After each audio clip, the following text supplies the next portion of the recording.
Uncle ನಮಸ್ತೆ. ನಮಸ್ತೆ. ತಮ್ಮ ಹೆಸರು? ಅರ್ಜುನ. ಇದು ಯಾವ ಊರು? ಹೋಗಿರಿ. ಯಾವ ತಾಲೂಕು? ಶಾಪುರ ತಾಲೂಕು. ಜಿಲ್ಲೆ? ಯಾದಗಿರಿ. ಯಾದಗಿರಿ ಜಿಲ್ಲೆ. ಮೆಣಸಿನ್ಕಾಯಿ ನೀವು ಎಷ್ಟು ಎಕರೆ ಹಾಕಿರಿ?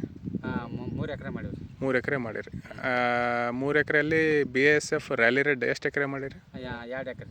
2 ಎಕರೆ ರೀ. ಸೊ 2 ಎಕರೆ ಮಾಡಿದರೆ ಹಸಿಕಾಯಿ ಮತ್ತು ಒಣಕಾಯಿಗಂತ ಮಾಡಿದಿರಿ ಇದನ್ನ. ಇದು ನಿಮಗೆ ವೆರೈಟಿ ಹೆಂಗೆ ಅನ್ಸುತ್ತೆ ರೀ? ಇಲ್ರಿ, ಚಲೋ ಕಾಣ್ತಾರೆ ಮಾತ್ರ. ಬರ್ತಾನೆ ಹಾಕಿ ಚಲೋನೇ ಆದ್ ನೋಡ್ರಿ. ನಿಮ್ಮ ಬೆಳೆ ಮುಟ್ರು ಮತ್ತು ವೈರಸ್ ಏನು ಕಾಣ್ತಾರೆ ಬೆಳೆ ಒಳಗೆ? ಎಲ್ಲ ಚಲೋ ಅದ. ಈ ನಿಮ್ಮ ಜೊತೆ ಬೇರೆ ಬೇರೆ ವೆರೈಟಿ ಎಲ್ಲ ಹಾಕಿರ್ತಾರೆ. ಅವ್ರ ವೆರೈಟಿ ಕಂಪೇರ್ ಮಾಡಿದ್ರೆ ಇದು ಹೆಂಗೆ ಅನ್ಸುತ್ತೆ ರೀ ಬೆಳೆ? ನಮಗೆ ಇದು ಅಂದರೆ ಚಲೋ ಬೆಸ್ಟ್ ಕಾಣುತ್ತೆ.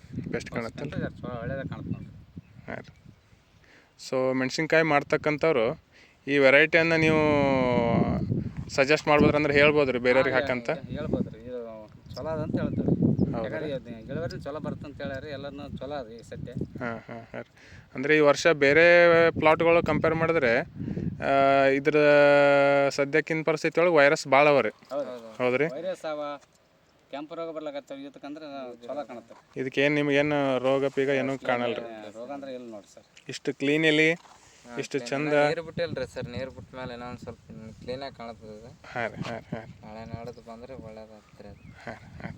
ಸೊ ಹಾಗಾಗಿ ಮೆಣಸಿನ್ಕಾಯಿ ಹಸಿಕಾಯಿ ಮತ್ತು ಒಣಕಾಯಿ ಮಾಡ್ತಕ್ಕಂಥವ್ರು BASF ರ್ಯಾಲಿ ರೆಡ್ ಹಾಕ್ಬೇಕಂತ ನಿಮ್ಮ ಅಭಿಪ್ರಾಯ? ಸರಿ ಅಂಕಲ್, ನಮಸ್ಕಾರ.